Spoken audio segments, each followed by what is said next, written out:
join me at the top of your paper. There is but one presence and one power in the universe and in my life. God, the good, omnipotent. Okay, we have a song. Yes.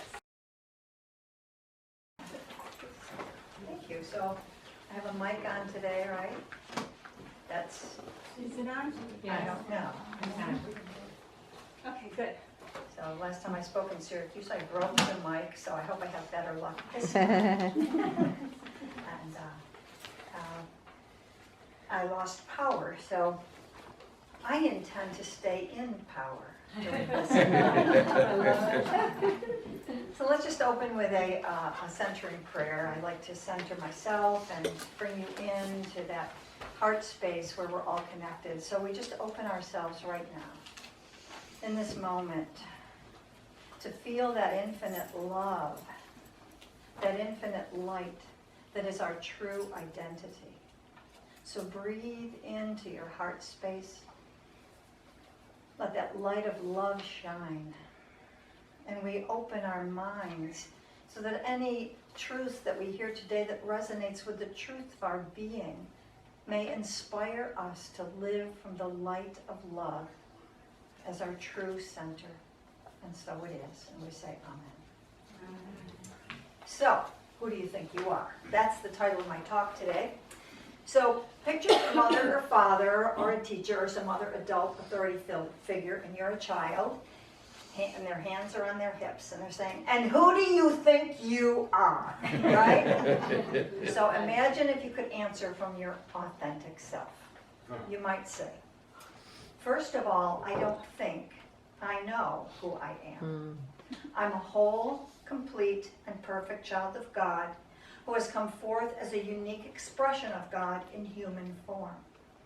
Your job is to teach me some of the tools and guidelines for this journey so I can navigate in the world, and to encourage me to become and be my most authentic self, my God-inspired self, to the best of my ability.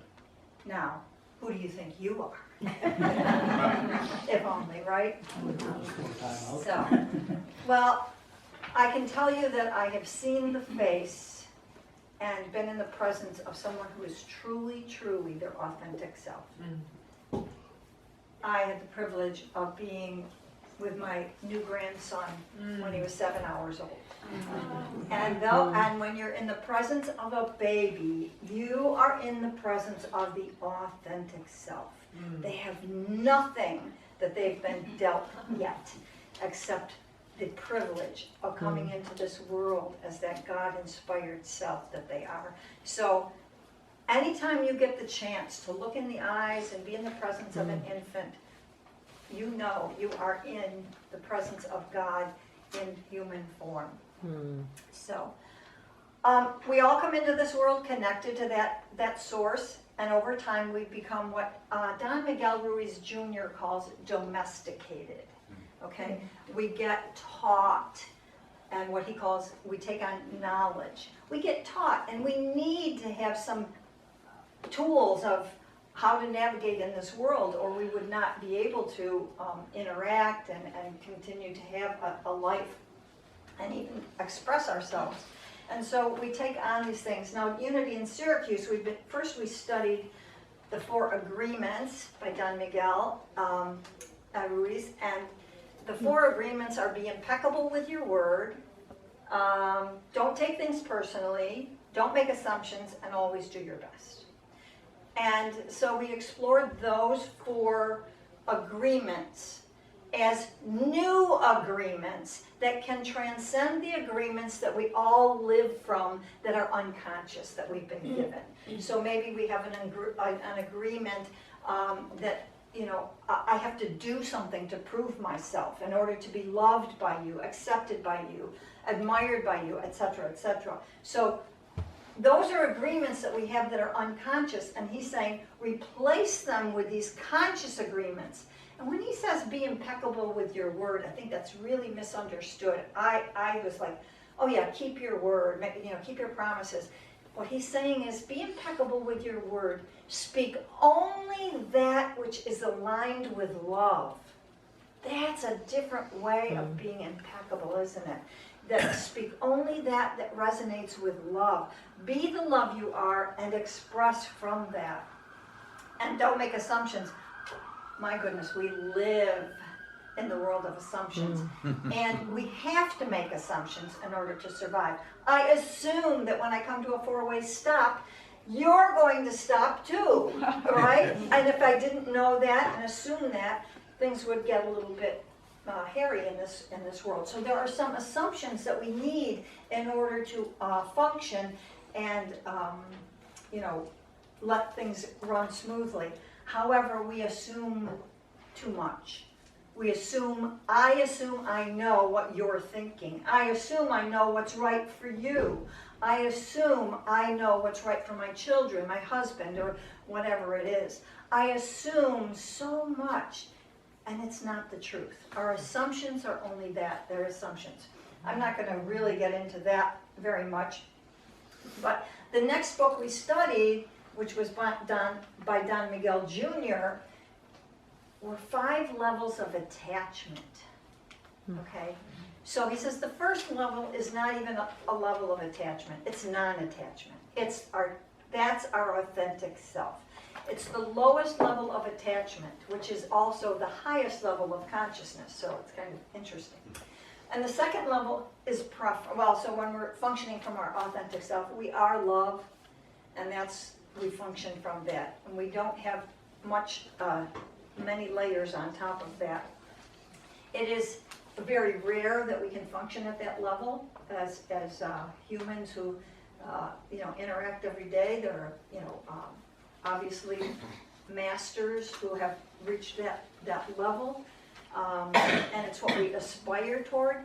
But the truth is, it's not even something to aspire toward. It is something that we already are. We are an authentic self. It is within us. It is who we are.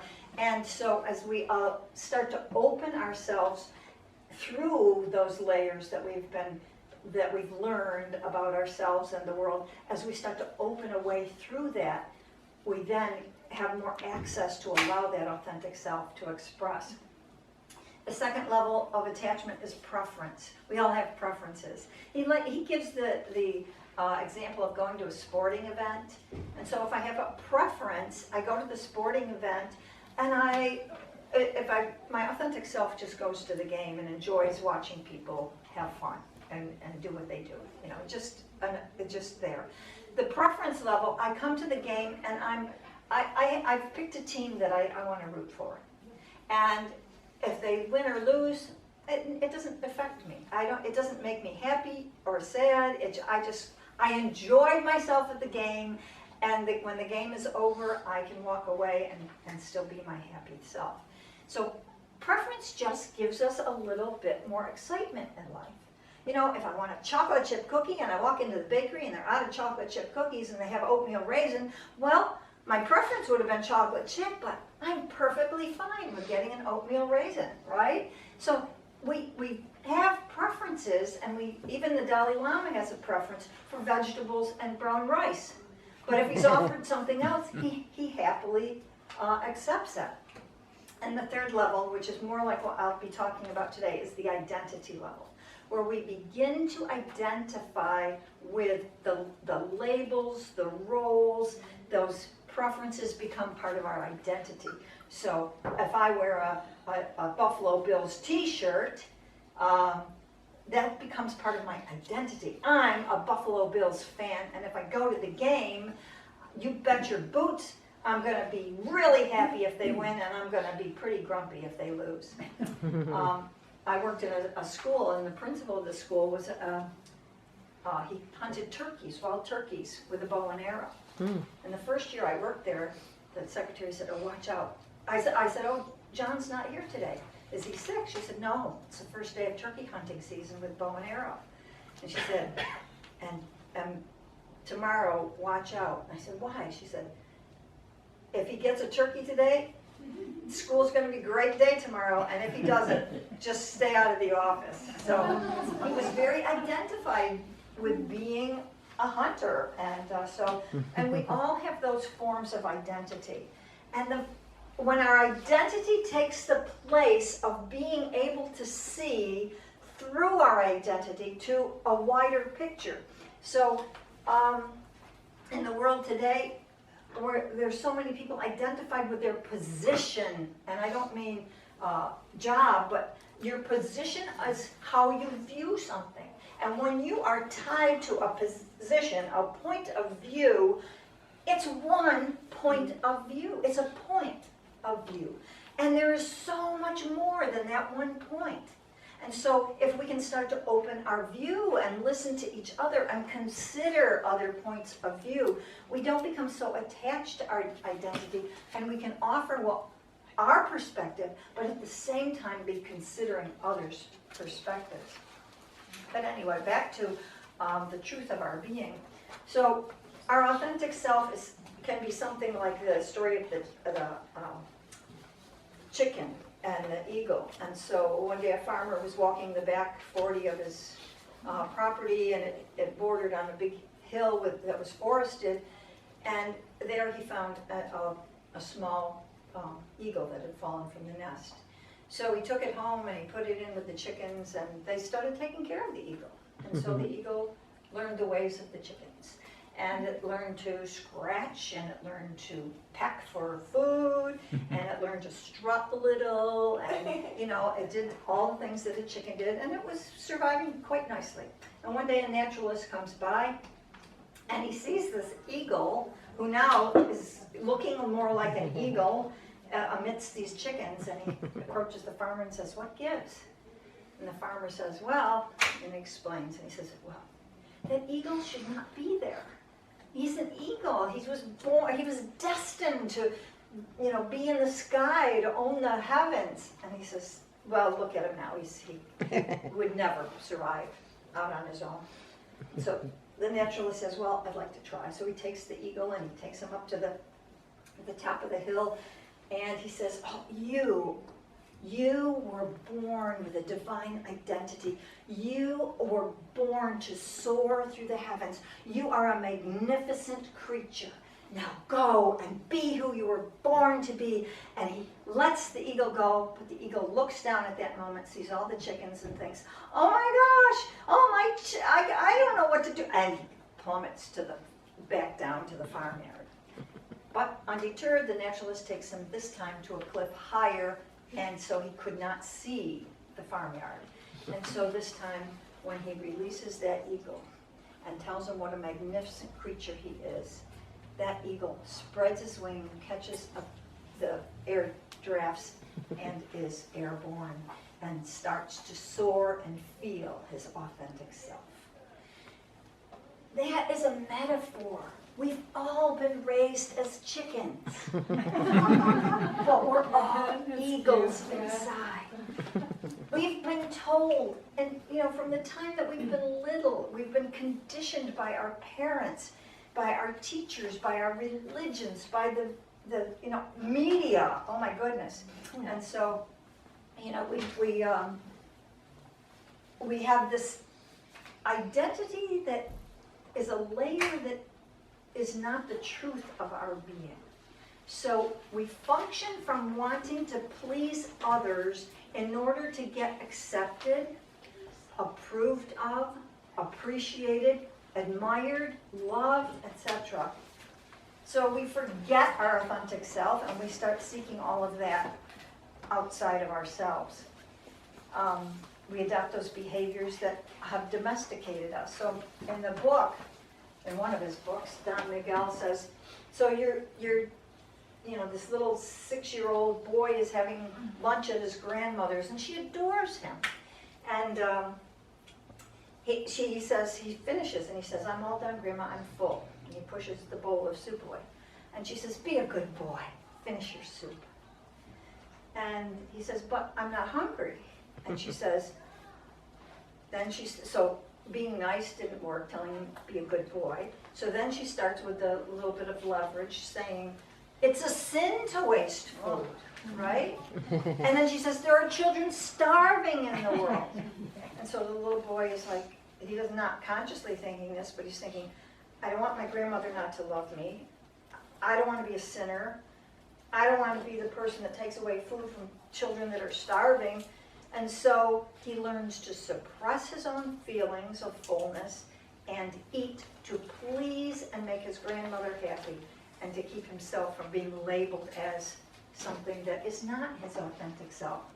And so you can see in that little example, and I'm sure you could all relate to that in some form, that you've been told something to do, despite what you wanted to do, you did something else because to make somebody else happy or please them. And so we learn shame, we learn guilt, we learn all this stuff that gets layered on.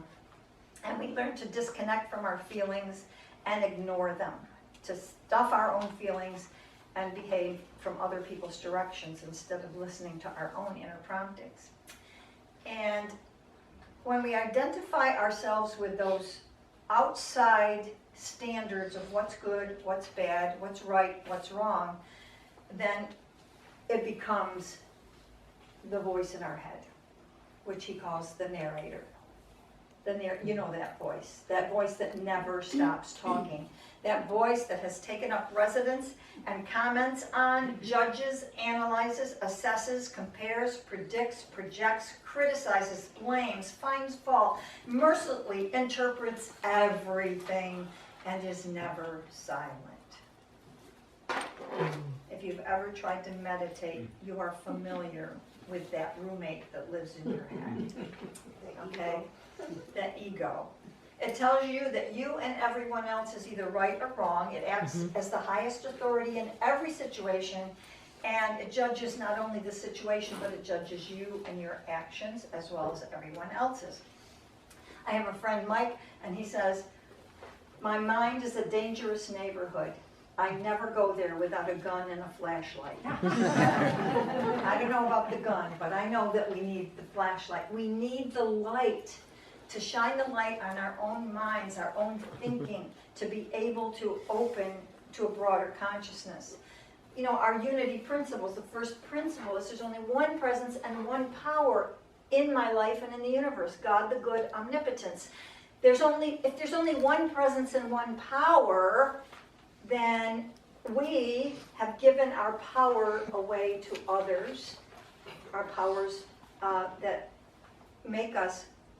keep us connected to that source. The second principle is there's a spark of that divinity within each one of us. We are an extension and an expression of that one presence and one power. And therefore, what is our true identity? And so what we've been taught and told, we have taken on as a false identity. So I think that the key, though, to getting ourselves out from under this is what I would call cultivating the witness self. Now, I just read The Surrender Experience by Michael Singer. Anybody? He wrote The Untethered Soul, and the Surrender Experience blew my mind, where his only goal was to get rid of the self. And he accepted everything that came along as God or the universe or source, offering him an opportunity to know another level of the self that stands in the way of knowing himself as love. And you can't even believe how this commitment to looking at himself deeply changed his life, and what happened in his life, the synchronicities that opened up his life to so many extraordinary surprises. So I'm a facilitator for something called attitudinal healing, and it's a 12-week series of, it's called a study group, and we engage in the process of witnessing our own thoughts. So I want to read to you from the manual that guides us through those 12 weeks in what is the witness self. The term witness self might be defined as the part of the self that is pure consciousness, not identified with any particular emotion or experience. It is a tool or a technique that can be used to clear ego patterns that blocks the awareness of love's presence. Witness self does not say, "I am fearful." it observes. I am experiencing fear. Can you see the difference? Who is the I? Who is the witness? Who is the one experiencing the fear, the anger, the jealousy, the rage, the sadness, the happiness, whatever it is? Who is that? That's our authentic self. It is pure consciousness. The consciousness that can observe whatever I'm going through, it's still there, observing it. So if we can detach from those labels, those emotions that we have, I'm ill, I'm so sick. What I'm saying in that is I am, which is the truth of my being, the I amness of me, I am declaring is sickness. All right? That's not the truth of your being, is it? In today's daily word, the woman had faith, and so her faith healed her. It said the wholeness of the truth of her being overcame the illness. So, and as we affirm this, and as we start to see, back up in consciousness to see who is it that's observing what I say I am experiencing. If we keep backing up and backing up, we get into a wider picture. So years ago, I did some training with mindfulness yoga, and we had to spend a great deal of time in this awareness practice. And so we had to observe our thoughts and our impulses, etc. And a lot of it was from a cushion. So if you've ever sat down to meditate and calm your mind, so to speak, you know what I'm talking about when you say a lot arises. There's a lot. The voice arises. There's an itch someplace. There's an impulse. My mouth is dry. I've got to get a drink, whatever it is. And so one day I was sitting on the cushion, and I committed that I would stay there for the half hour. And the phone rang. Well, I'm so conditioned to a response to that phone that it was so interesting to watch what was happening. I mean, you don't think about it, do you? We are all Pavlov's dogs, right? That bell rings and we run for the phone. And so then I just sat there and I'm like, who is it? What if it's important? What if I miss it? What if they don't leave a message? Oh my gosh, what if I get up and it's a wrong number and I've disturbed my meditation? And on and on. I was literally, first of all, just in my mind. And then I got to say, take a breath and observe my mind. And then I'm like, wow, this mind is really amazing. And then I got to feel, so I settled back down, the phone's still ringing. I mean, this all takes place in a couple of seconds, right? And then I get to feel it in my body. But my whole body is like wanting to jump up. My whole body, and I have to just keep breathing to keep myself there. And then the answering machine clicks on. Then my entire body and all my focus, I can feel it all leaning toward the phone, listening to see who it is, and it's like, wow, this is what, and I was like, so what's this feeling? I'm like, oh, I am having curiosity. This is what curiosity feels like. And it was all of a sudden, it was just an experience. It wasn't like, a tragedy or anything else. It was just being in the moment, feeling the tidal wave of thoughts and impulses, and finally returning to my breath to bring myself back. My mother was a woman of constant motion. Okay, she was never idle, all right? And so from my mother, I learned that idleness is the devil's playground. Okay, some of you could relate to that, right? So I never saw my mother sit and read a book. I never saw my mother look at a magazine. If she was watching television, she was ironing or sewing. It was just, she was always productive and busy. Now, I love to read, but I always felt guilty. I took on this impulse, this kind of urge to keep myself busy, because if I wasn't busy, there was something wrong with me. I was in the devil's playground. Something was going to, I mean, not consciously, right? It's just become how I was, trained or domesticated, or the knowledge I took on about the world was if you just keep busy. That's what you should do.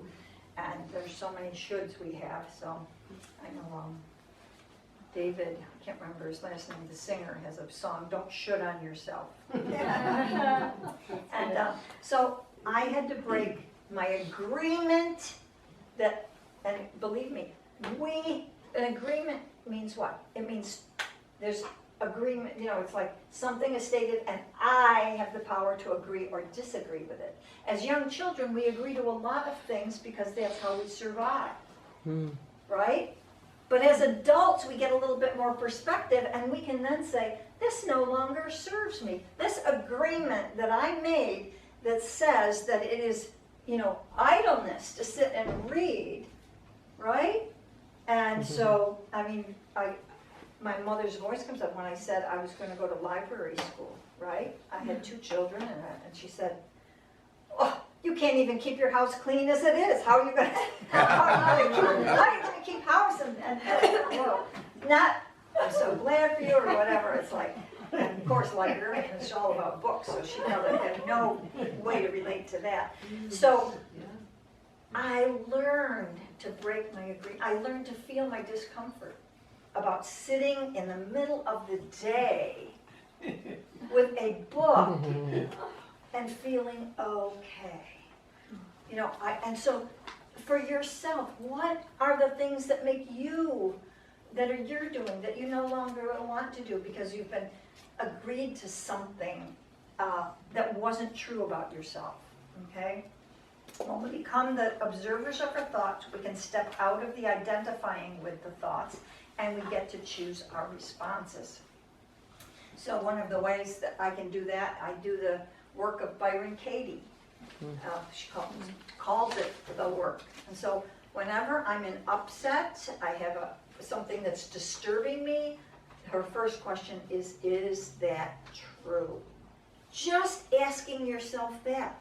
If you can ask yourself, I'm having a thought, is that true? You have already stepped back and given yourself a wider perspective. So I've given this example before. When I first read the book, I was like, yeah, this book, wow. But I don't think it'll work. And I said, I'm going to try it. So my husband at the time had started, and now I've been married for like 30 years. He'd never smoked. And he built something on our property and with another man who smoked. And Don was so nervous about building it that he took up smoking. And when the project was over, he still smoked. Now, he didn't smoke inside, he didn't smoke a lot, but he was smoking. And I was like nagging him and saying, you shouldn't smoke, and blah, blah, blah. You never smoked before. I would have never married you if you'd smoked. And all these things. So I read this book, and I thought, okay, I'm going to do it with Don smoking, right? So Don should not smoke. Is that true? I'm like, yeah, that's absolutely true. Nobody should smoke. It's bad for your health, and it's dirty, and it smells, and blah, blah, blah, and it costs money, and it's, all this. I had all these reasons, right? And then I go, okay. Can I really know that for Don's highest good, he should not smoke? I'm like, no. It gives him something, obviously. I'm not the boss of him. He is doing something that giving him something right now. And so I can't know what it is. And so, okay, it's not true. So then the next question is, how do you feel, or what do you think, or who are you? How do you be when you think that when he's smoking, everything's the same as it was, and you think the thought he shouldn't smoke? Well, I'm in total disagreement. I'm in anxiety. I'm up against him. We're in argument.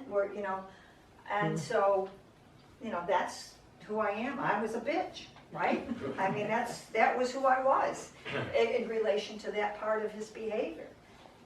So, okay, who would you be without that thought? If he were smoking and you couldn't think the thought that he shouldn't be doing it, who would you be? I'd be free.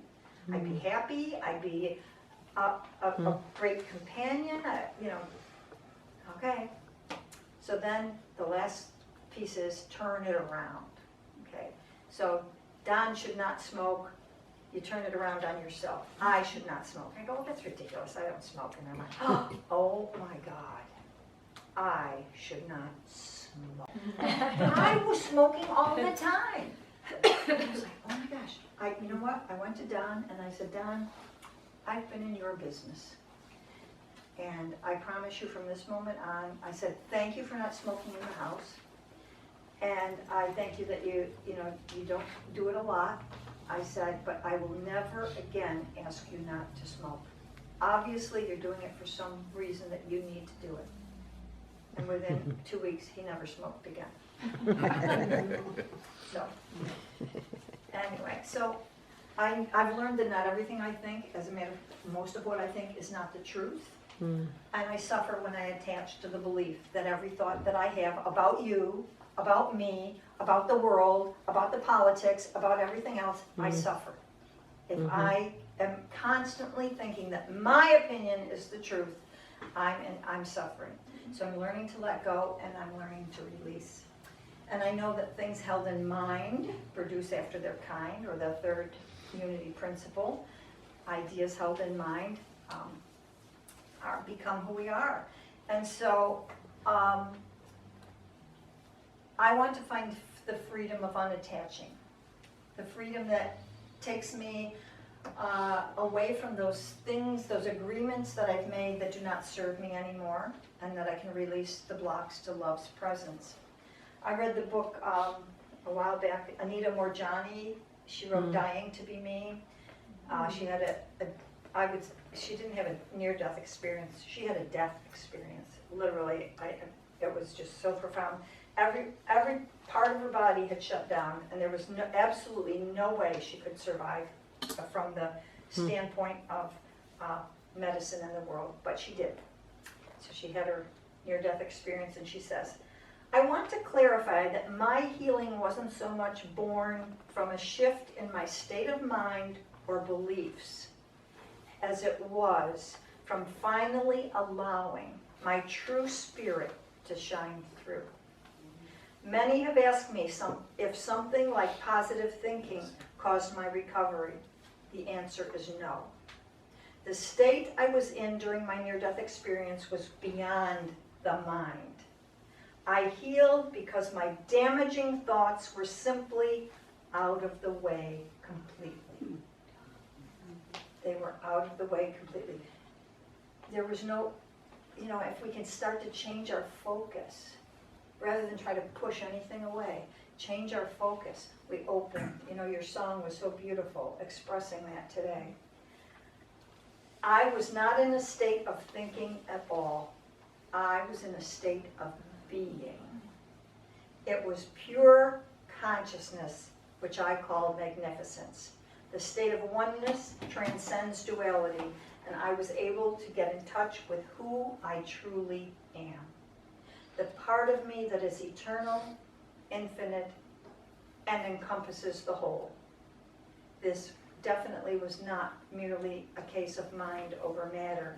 It was realizing that my essence is love. That's who you truly are. And so today, I just want to remind you who you are. I'm here to remind you of your magnificence. And I want you to remind yourself of that. I'm going to end with a poem, and then we'll just do like a 1 minute little meditation to connect to the source. So just start now with that. So close your eyes if you're willing, and connect to your breath. Letting go of everything, every thought that you have that takes you away from yourself, your true self in this moment. So let the breath come in and out of the heart. The next time you breathe out, let your entire body be supported by the chair. And just know that your authentic self is always there supporting you. And so listen to these words of Hafiz. There is a beautiful creature living in a hole you have dug. So at night, I set fruit and grains in little pots of wine and milk beside your soft earthen mounds. And I often sing, but still, my dear, you do not come out. I have fallen in love with someone who hides inside you. We should talk about this problem. Otherwise, I will never leave you alone. There is a beautiful creature living in a hole you have dug. It is your authentic self that lives inside of this world of judgment about yourself and others. So let us work our way in consciousness toward the light and see ourselves emerging into the light of love, knowing that it is calling to us. It is leaving those little pots of wine and milk to encourage us to leave behind anything that no longer serves us and our highest good. So as you breathe in the I am, let it breathe out through you, expressing through you beautifully, uniquely, as your own magnificent, authentic self. You are the essence of love. And so it is. And we allow it to be so. Mhm. Take that authentic self with you throughout the week. You can open your eyes and affirm that I boldly affirm my divine identity and allow the voice of love to guide my days. I boldly affirm my divine identity and allow the voice of love to guide my days. Thank you. Thank you.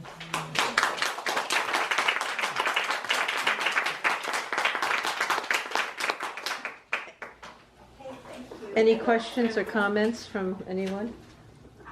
I would like to comment. I heard so many divine things about you, and they're all true. You're a wonderful teacher. Thank you. Very good lesson. Okay, anybody else have questions? Or comments? Or? Well, I think you're opening, who are you, the reply. I was thinking, oh, wouldn't it be great if that was what was tagged on every infant when they were in the nursery? Wow. Don't forget, this is who you are. Yeah. And then you said about The seeing baby. your grandson, and I think it's beautiful, and it gets lost so quickly. Mm-hmm. Well, everything you said was Thank you. Thank you. Yeah, your opening there reminded me of something my daughter was telling me today, this week. She has a 40-year-old daughter, and she's going through a period of adjustment. And for a week there, she was mean to her mother. So my daughter sat down with her and said, Max, we've been a good team together for all this time, and the last week or so, you've been really mean to me. Why is that? Her daughter paused and says, Mom, I really don't know. I'm just a child, and I'm just doing the best that I can.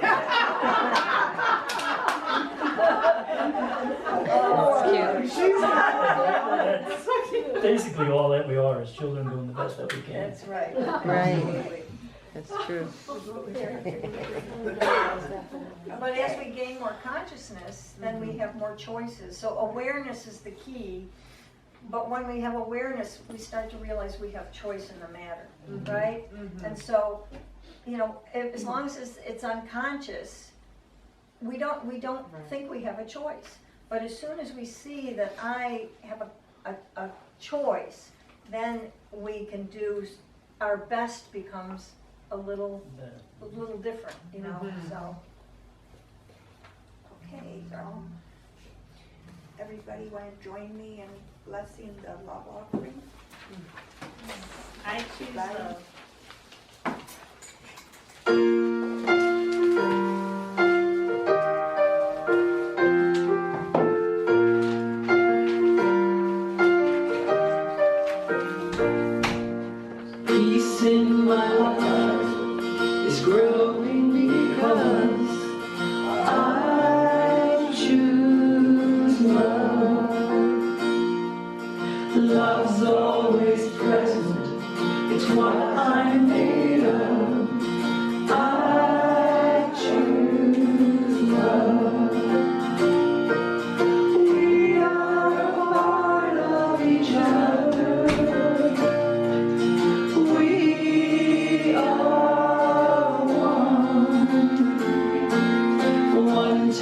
that binds us, it can't be undone.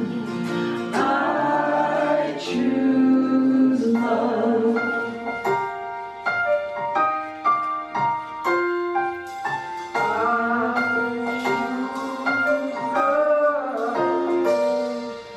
Peace in my family is growing because I choose love.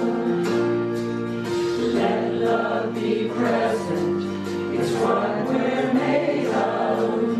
I choose love. We are one of each other.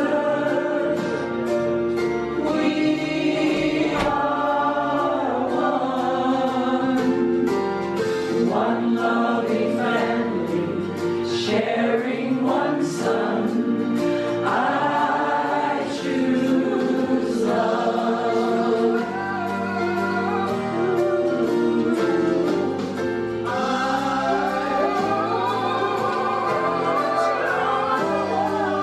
Peace for our planet is growing because I choose love. Let love be present, it's what we're made of. I choose love. We are one of each other. We are one choice unites us. Let us be the one. I choose love. I choose love. I choose love.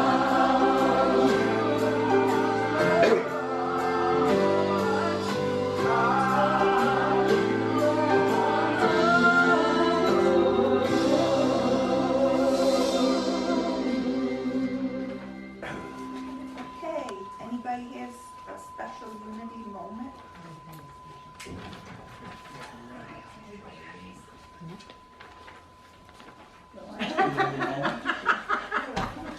This birthday, I celebrated the 20th anniversary of being in remission of a fatal disease.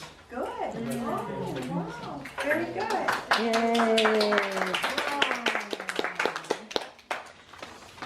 For me, unity moments involve usually nature. Thank you.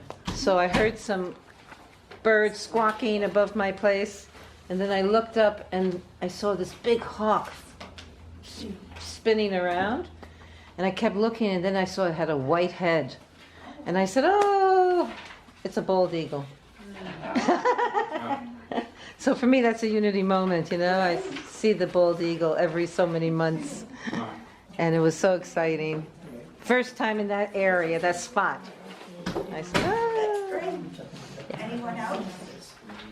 I had a unity moment. My grandson, my youngest son's first son, was married, and it was the most beautiful, amazing thing. Mm. And the music was so wonderful. Everyone was dancing, including myself. I became so energized with the joy of how beautiful the future generations are and how much joy and happiness my grandchildren seem to be projecting. It's so wonderful. That's great.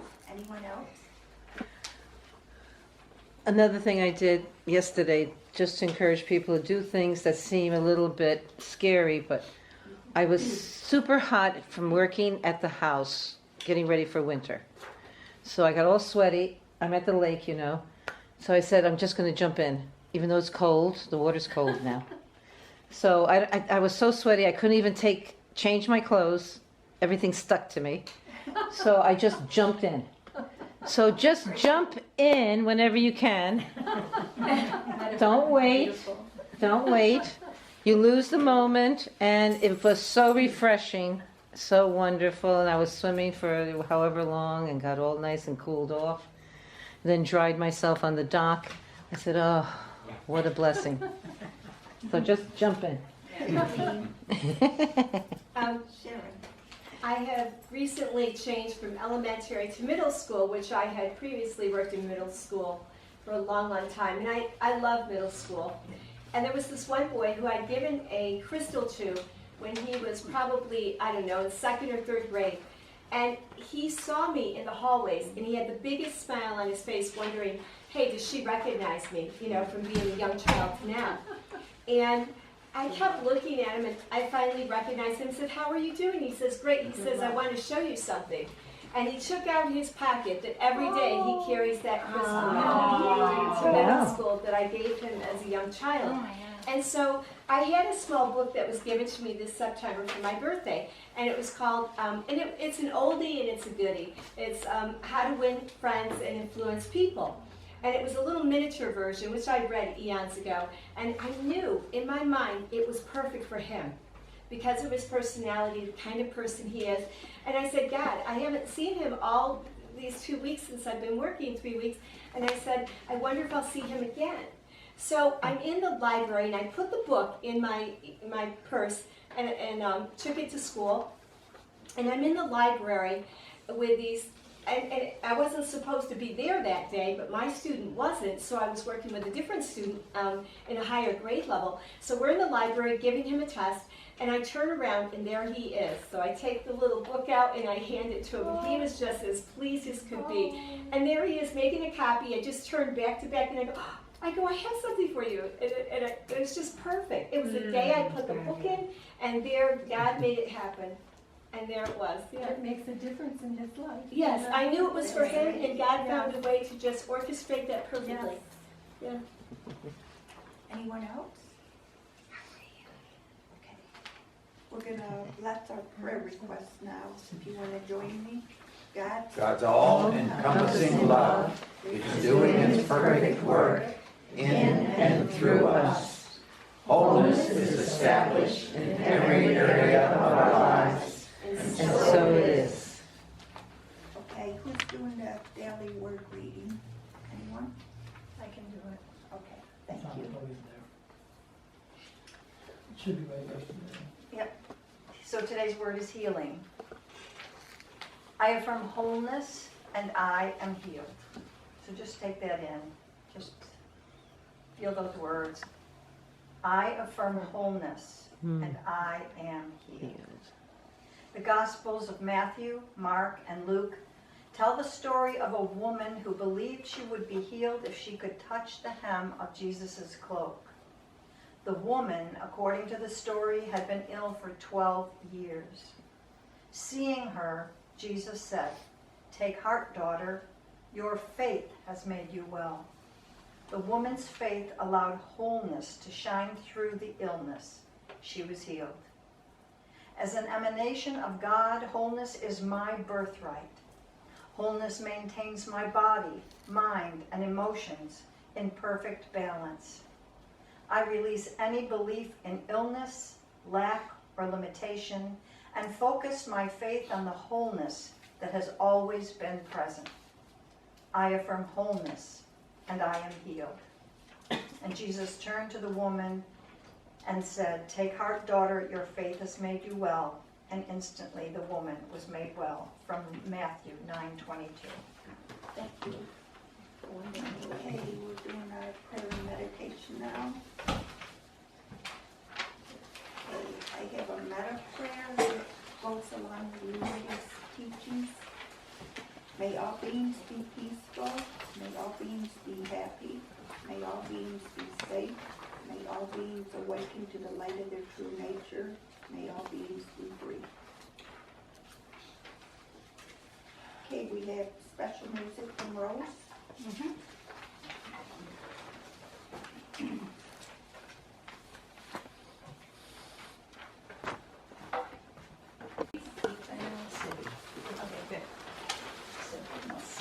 We had to make more copies. That's a good sign. We're out again. We got a good attendance today. We're out again? We ran out again? Good Literary Day. But everybody has one, sort of. Because there's an extra one on that bench there. I need it. I'm just gonna move this over a little.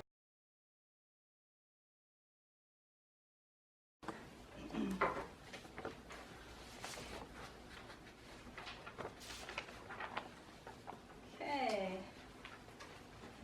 Infinite love.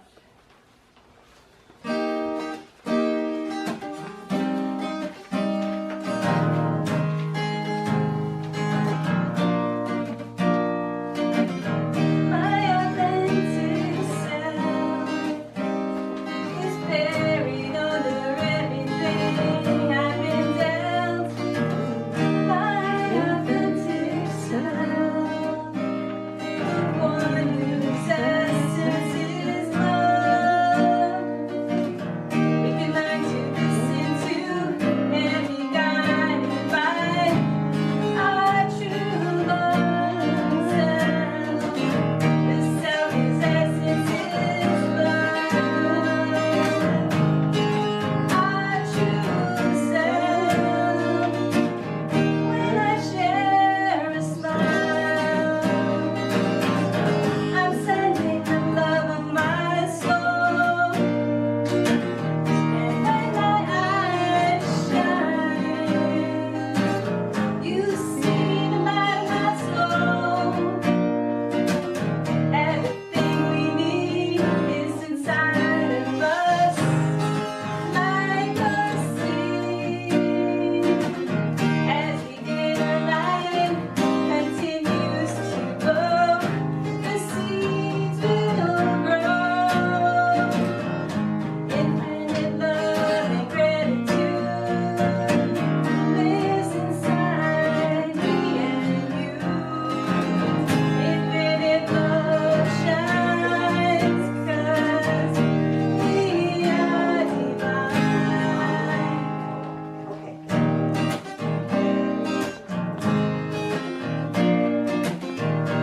Feel the light inside you. Do you feel the love inside you? We have infinite love. We have infinite love and gratitude. Do you feel the light inside you? Do you feel the love inside you? We have infinite love. We have infinite love and gratitude. Do you feel the light inside you? Do you feel the love inside you? We have infinite love. We have infinite love and gratitude.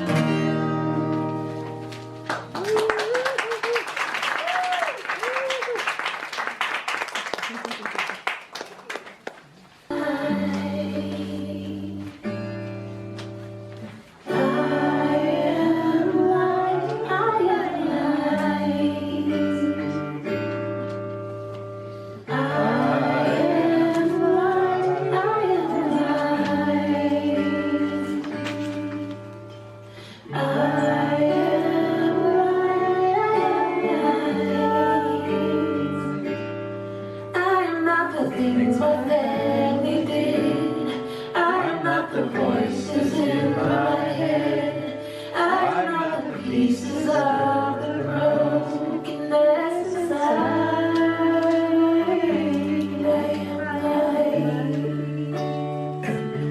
I am light.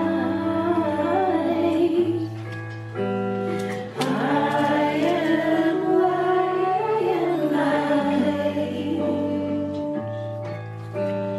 I am light. I am light.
Let's make a circle.